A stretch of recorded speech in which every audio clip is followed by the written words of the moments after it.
Hello again, everyone. I'm sorry this episode was severely delayed. I got a new computer, and then it turns out that the video editing software I had on my old computer was discontinued, so I couldn't download it onto my new computer. And then this new editing software I have is not compatible with the videos I made of myself using my own camera, because I finally got a camera stand. But now I'm forced into doing it this way again because the video editing software will not recognize the sound on the videos I upload on it. It's rather frustrating, and I tried all the steps that Google said to take, and I could not even make the video have sound. And it's weird because the video has sound on the other programs that play videos on my computer, but not this one. Anyway, on to the review. I admit, as a kid, I wasn't that into Star Trek, and that's what I'm talking about, a Star Trek comic today. I actually was more into Star Wars as a kid, mainly the original trilogy. I was a teenager at the time that episode 1 came out, and I hated the Jedi's can't be married rule. And I knew that from that moment on, that episodes 2 and 3 would have it be that Anakin wasn't supposed to get married to Luke and Leia's mother, and it was obvious Natalie Portman's character Padme in episode 1 was supposed to be Luke and Leia's mother. And that's the frustrating thing about the prequels. They literally have it that Luke and Leia are not supposed to exist and that Anakin was never supposed to get with their mother. It's rather baffling that George Lucas decided to write it that way. Anyway, on to Star Trek. I admit I did watch a few episodes of The Next Generation. I don't think I ever watched it in its entirety, but I did sort of enjoy that. I haven't watched it in years. I don't remember it that well. Anyway, my friend Mike, though, kind of got me into Star Trek, and it turns out there was a DVD-ROM similar to the ones that I've talked about that I own that Marvel released that have a bunch of Star Trek comics on them, including one from DC that's a sequel to The Wrath of Khan from the 80s, and it also has these gold key ones. I admit the gold key ones have character inconsistencies. Like this scene at the end of the second issue, where a planet full of prisoners from another planet blows up. Kirk regrets not being able to save them, but Spock says they shouldn't have because it's their way to execute their prisoners via destroying another planet. Spock would never do this in the original series or in the movie sequels to it. Something I forgot to mention is that the writers and artists of these Gold Key comics is not known. They just, I guess the people in charge didn't want them to have credit or something. And I forgot to mention none of the people who made this comic had seen the show, which is why there's character inconsistencies. Anyway, let's look at Gold Key Star Trek number 8 and find out how over the top and silly this comic is.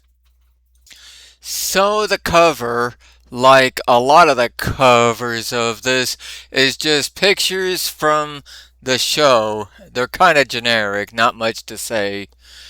Anyway, we have this opening title page where Kirk says, "Suffering sunspots. Our engineers have turned into 5-year-olds." Spock replies, "Yes, Captain, and that teenager is Dr. McCoy." And yeah, get used to silly lines like "suffering sunspots," because every comic of this series is filled with lines like that. Knowing me, if I were turned into a teenager, I'd probably demand to watch Friday the 13th parts 2 and 3. If I were turned into a 5-year-old, I'd be demanding my real Ghostbusters action figures in Ecto 1. Anyway, back to the comic. You see silhouettes up top of the engineers and Dr. McCoy. On the actual starting page, the first panel is this one, where there is this captain's log by Kirk. Captain's log, stardate 31095. Enterprise under full operation in Galaxy Zepbran to investigate the sighting of an uncharted planet. All systems operational. Does that mean they sometimes fly the Enterprise through space without all the systems being operational? If so, that's pretty foolish. Kirk says, "Well, Mr. Spock, does scanner have to tell us any life on a mysterious sphere?" Spock replies, "Negative, Captain. However, I have not completed the scan yet." "A little impatient, aren't we, Kirk?" Spock then says, "There is still the telescopic viewing stage I must perform. After that..." Then all of a sudden, they hear over a speaker someone crying. No, now I have decided to say what's happening instead of reading all the dialogue. I hope you all don't mind. Anyway, the ship suddenly shakes and everyone is off balance. Then it shows the ship outside getting hit with some kind of energy. A technician comes in and tells them that they can repair the ship, but that every filament part of the ship was burned. From the definitions on dictionary.com, that either is parts they need for lights or parts they need for other electronic machines. Unfortunately, he also reports that all the filaments they need for repairs are disintegrated. McCoy then asks Spock why this force attacked their ship to strand them in space. Kirk starts to repair till Spock points out that they need to find more of the rare metal zutonium for the filaments to repair the ship. Kirk then tells Spock that he will send his engineering team on the planet to search for some. Then it shows them using the teleporter to transport them onto the planet. The engineers see some rocks they say they can get ore from. The other technician says that he has found that the rocks have zutonium in them. He then reports this to Kirk. Kirk replies that he will have the rocks teleported up to the ship and to keep digging. Then we cut to Kirk and Spock on the ship. They can't get a hold of them. Spock tells Kirk to listen to a sound. They hear over the intercom one of the engineers saying something is fun and they want to play with something. Kirk thinks they are fooling around. But then Spock points out they are not fooling around and says he noticed their voices changed. They teleport down to the planet and see the engineers have become young children. They ask if they can go with them on the ship. Then someone shoots at Kirk with a weapon. Spock knocks him away from the shot just in time. Spock then rushes out to where some enemies are at the top of a hill nearby with a tripod that has a weapon on it. They rush to a cave, but unfortunately McCoy gets hit with the weapon and turns into a teenager. Premises like this, where you have a Ray that can turn adults into kids, is why this comic series is entertaining. McCoy, of course, acts like a teenager, which annoys Kirk.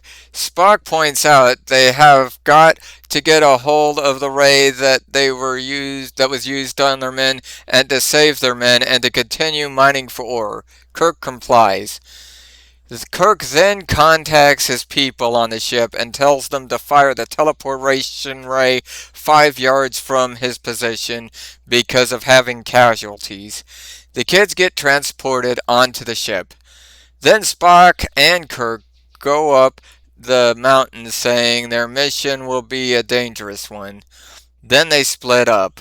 Unfortunately, Kirk gets fired with the ray. Somehow, miraculously, Kirk isn't affected by it.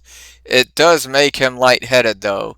Then they see 2 of the hostile aliens fighting each other over control of the ray. Kirk and Spock think they have an opportunity till they see more aliens coming up. Then one of the aliens next to the de-aging ray knocks the other one off a cliff. The other alien starts firing the ray at them again. Then Kirk talks to the alien named Leiko who was knocked off the cliff and survived. He says he is a scientist and goes into a long story that I will keep short. They got stranded on a planet and tested a machine they had on a pet dinosaur they had with them. Pet dinosaurs are cool. Anyway, they turned it into a baby dinosaur. They used the word pup though. Anyway, their leader, named Kuba, in front of their spaceship becomes power hungry, and that leads us to the solution.